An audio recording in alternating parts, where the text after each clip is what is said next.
ప్రజలందరూ కూడా ఆలోచించుకునే విధంగా చేసినటువంటి సంఘటన అని చెప్పాలి. ఎందుకంటే దాదాపు 2004 నుంచి మా నాన్నగారు ఆ రోజు ఈ మహానంది మండలాన్ని కూడా ఎమ్మెల్యే, తర్వాత చిన్నాన్న దాదాపు 13 సంవత్సరాల నుంచి నియోజకవర్గంలో ఎమ్మెల్యేగా పనిచేసినారు, ఎమ్మెల్సీగా పనిచేసినారు. కానీ 2004 నుంచి దాదాపు 20 సంవత్సరాలలో కూడా ఏనాడు ఒక రాజకీయ హత్య అనేది ఈ ప్రాంతంలో జరగలేదనే విషయాన్ని కూడా ఈ సందర్భంగా గుర్తు చేస్తున్నాం. దివంగత నేత ప్రియతమ నాయకులు రాజశేఖర రెడ్డి గారు ఆ రోజు ముఖ్యమంత్రి అయిన వెంటనే ఈ హత్యా సంస్కృతికి చర్మగీతం పాడాలి, ఫ్యాక్షన్ సంస్కృతిని మనం చెరిపివేయాలి, మన పిల్లలు బాగుపడాలి, మన రైతన్నలు బాగుండాలి అని చెప్పేసి ఒక మంచి సంస్కృతిని రాయలసీమలో నాటితే ఈరోజు తిరిగి 20 సంవత్సరాల తర్వాత చంద్రబాబు నాయుడు గారి అధ్యక్షతన ఈరోజు తెలుగుదేశం పార్టీ అధికారంలోకి వచ్చిన తర్వాత తిరిగి ఫ్యాక్షన్ని ప్రోత్సహించడం అనేది నిజంగా ఎంత దుర్మార్గమో. ఈరోజు డెవలప్మెంట్ అంటున్నారు, మరి హత్యలు చేయడమే డెవలప్మెంట్ అని చెప్పేసి అడుగుతా ఉన్నాం. ఈరోజు 2019లో జగన్మోహన్ రెడ్డి గారు కూడా ముఖ్యమంత్రి అయ్యారు. మరి ఆ రోజు గెలిచిన వెంటనే ఆయన ఒకటే చెప్పాడు, ఎక్కడా కూడా తప్పుడు కేసులు పెట్టొద్దండి, ఎక్కడా కూడా ప్రజల్ని ఇబ్బంది పెట్టే పనులు చేయొద్దండి. నిజంగా ప్రజల్ని ఇబ్బంది పెట్టే పనులు మన పార్టీ వాళ్ళు చేసినా సరే వాళ్ళ మీద కూడా యాక్షన్ తీసుకోండి అని చెప్పడమే కాకుండా కేసులు పెట్టినటువంటి పరిస్థితి కూడా వైఎస్ఆర్ ప్రభుత్వంలో మనం చూసాం. కానీ ఈరోజు దుర్మార్గంగా తెలుగుదేశం ప్రభుత్వంలో పోలీసులు పక్కనుంటే కూడా పోలీసులను కూడా మట్టు పెడతామని చెప్పేసి మాట్లాడటమే కాకుండా ఇక్కడున్న ప్రజలందరూ కూడా చూసేది చెప్పులతోటి పోలీసుల్ని కొడితే మాట్లాడలేని పరిస్థితుల్లో ఈరోజు పోలీస్ శాఖ ఉందంటే నిజంగా పరిస్థితి ఎంత దుర్మార్గంగా ఉందో ఈ ప్రభుత్వంలో ఒకసారి ఆలోచించమని చెప్పేసి ప్రజలందరూ కూడా కోరుతున్నాం. ఈరోజు ఆడవాళ్ళని సైతం, ఎందుకంటే రాయలసీమలో ఫ్యాక్షనిస్టులు ఏనాడు కూడా ఆడవాళ్ళ జోలికి పోరు అని చెప్పేసి ఎప్పుడు చెప్తూ ఉంటారు. కానీ ఈరోజు ఇంట్లో ఆడవాళ్ళని చుట్లు పట్టుకొని వచ్చి బయటికి ఈడ్చి కొడుతున్నారు అంటే అసలు ఎక్కడికి పోతున్నాం మనం, ఎక్కడికి తీసుకెళ్లాలనుకుంటున్నాం మనం అనేది కూడా ఒకసారి ఆలోచించడం అని చెప్పేసి కోరుతున్నాం. ఈరోజు మాట్లాడితే ఈరోజు కాపు సోదరులందరూ కూడా పవన్ కళ్యాణ్ని చూసి ఈరోజు మావాడు ఉన్నాడు అని చెప్పేసి ఓట్లేసి మరి ఈరోజు ఒక బలిజ సోదరుడిని మట్టుపెట్టినారు తెలుగుదేశం నాయకులు. మరి ఈరోజు ఏం చెప్తారు పవన్ కళ్యాణ్ గారు అని చెప్పేసి కూడా మేము ప్రశ్నిస్తున్నాం. అంటే వైసీపీకి ఎవరైనా సరే మద్దతు ప్రకటిస్తే వాళ్ళు కాపులు కాకుండా పోతారా, వాళ్ళు బలిజోలు కాకుండా పోతారా అని చెప్పేసి అడుగుతున్నాం. ఇదే కాకుండా శ్రీశైలంలో లోకేష్ చౌదరి అని చెప్పేసి ఆ అబ్బాయి వైఎస్ఆర్ ప్రభుత్వానికి మద్దతు పలికినాడని చెప్పేసి ఆ అబ్బాయిని రోడ్ల మీద పడేసి కొట్టినారు. అదే కాకుండా ఆత్మకూరులో ఒక వైశ్య సోదరుడిని కేవలం వైఎస్ఆర్సీపీ ప్రభుత్వానికి మద్దతు ఇచ్చినాడని చెప్పేసి పట్టుడు కర్రలతోటి రోడ్డు మీద పువ్వాడ భాస్కర్ అని చెప్పేసి రోడ్డు మీద ప్రజలు చూస్తుండగా ఆయన మీద దాడి చేసినటువంటి సంఘటన ఈరోజు గుర్తు చేస్తున్నాం.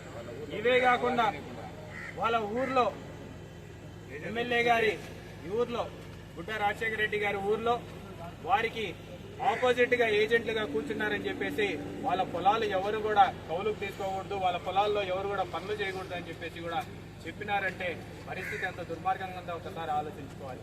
ఇదే కాకుండా నంద్యాల నియోజకవర్గంలో ఒక మైనారిటీ శాఖ మంత్రులుగా ఈరోజు ఫరూక్ గారు ఉన్నటువంటి నియోజకవర్గంలో ఒక మైనార్టీకి సంబంధించినటువంటి మున్సిపల్ చైర్మన్ ఉంటే వారి మీద ఈరోజు ఆడవాళ్ళ మీద ఎస్సీ ఎస్టీ కేసులు పెట్టేటువంటి దుర్మార్గమైన పరిస్థితి ప్రభుత్వంలో చూస్తున్నాం.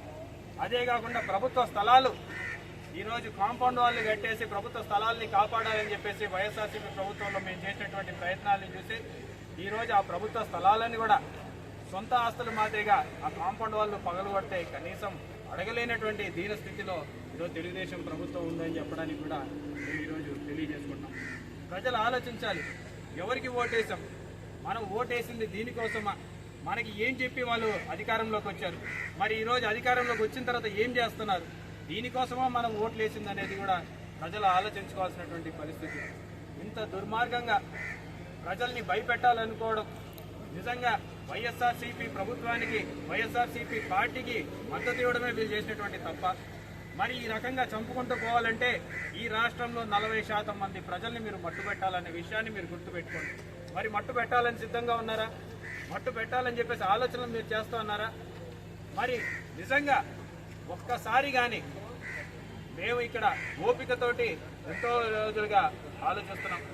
మరి మా వాళ్ళు సహనం నశిస్తే పరిస్థితి ఏ రకంగా తయారవుతుందో పోలీసు వాళ్ళు కూడా అర్థం చేసుకోవాలి. ఊర్లలో గ్రామాలలో ఒక్కసారి ఈ కక్ష రాజకీయాలు ప్రవేశిస్తే తిరిగి మళ్ళీ మన చేతుల్లోకి ప్రశాంతమైన వాతావరణం తీసుకురావాలంటే ఎంత కష్టమో మీకు తెలియదా అని చెప్పేసి నేను పోలీసు వాళ్ళని కూడా ప్రశ్నిస్తున్నాను, తెలుగుదేశం నాయకుల్ని కూడా ప్రశ్నిస్తున్నాను. ఎన్నో దశాబ్దాలుగా ఫ్యాక్షన్ని దూరం చేయడానికి ఎన్నో దశాబ్దాల కాలం పట్టింది. తిరిగి మీరు ఫ్యాక్షన్ని ప్రోత్సహిస్తున్నారు, ఊర్లలో హత్యా రాజకీయాల్ని ప్రోత్సహిస్తున్నారు.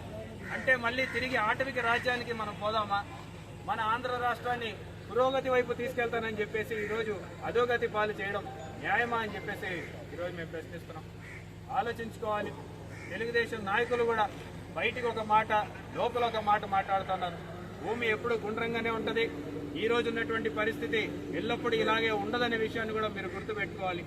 5 సంవత్సరాల క్రితం మేము అధికారంలో ఉన్నాం, ఈరోజు మీరు అధికారంలో ఉన్నారు.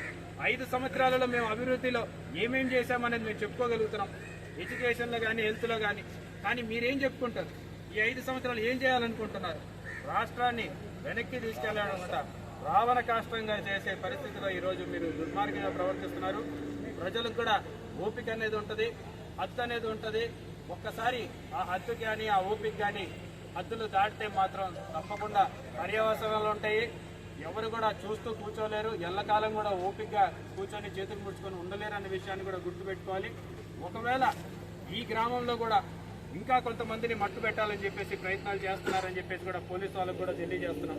ప్రజలందరూ కూడా మాట్లాడుతున్నారు, రేపు పొద్దున ఏదైనా సరే వారికి ఏ చిన్న సంఘటన జరిగినా, ఏ ప్రమాదం జరిగినా సరే పోలీసు వారు బాధ్యత వహించాల్సి వస్తుందని చెప్పి. Please subscribe Telugu politics.